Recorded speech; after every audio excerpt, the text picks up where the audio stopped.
These artists didn't just paint portraits, they fundamentally rethought what the human figure could be.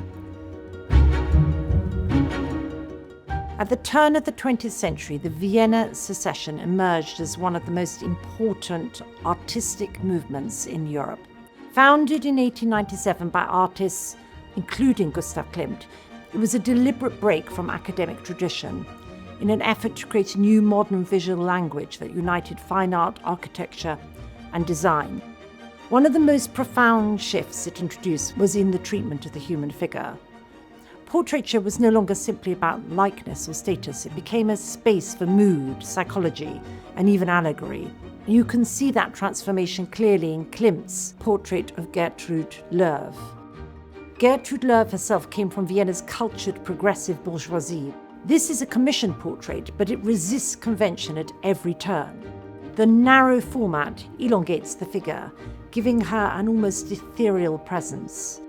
The pale, restrained palette softens the image, while the gauzy, diaphanous dress seems to dissolve the boundary between figure and space. What emerges is less a fixed identity than a presence. In that sense, Klimt is using portraiture as a form of allegory, where the sitter becomes part of a broader meditation on femininity, beauty, and interiority. Klimt's influence on younger Viennese artists was profound, particularly, of course, on Egon Schiele. But where Klimt refined and embellished the figure, Schiele pushed it into something far more raw and immediate. By the time Schiele emerged, Vienna was a city of intense creative and intellectual energy, shaped not only by the secession, but by developments in psychology, literature, philosophy, and music. Schiele absorbed Klimt's lessons, but also reacted against them.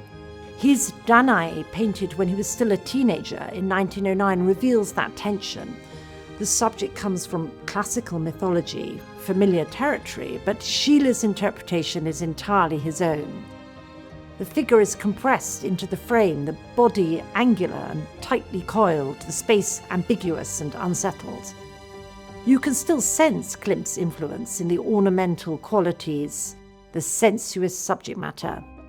But Schiele strips away Klimt's decorative elegance. What remains is something far more direct, even confrontational in its treatment of the body.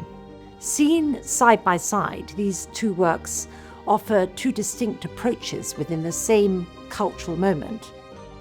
Klimt's vision is one of refinement, idealization, and surface beauty, where the figure dissolves into atmosphere and pattern. Schiele, by contrast, brings the body sharply into focus, exposed and expressive and psychologically charged.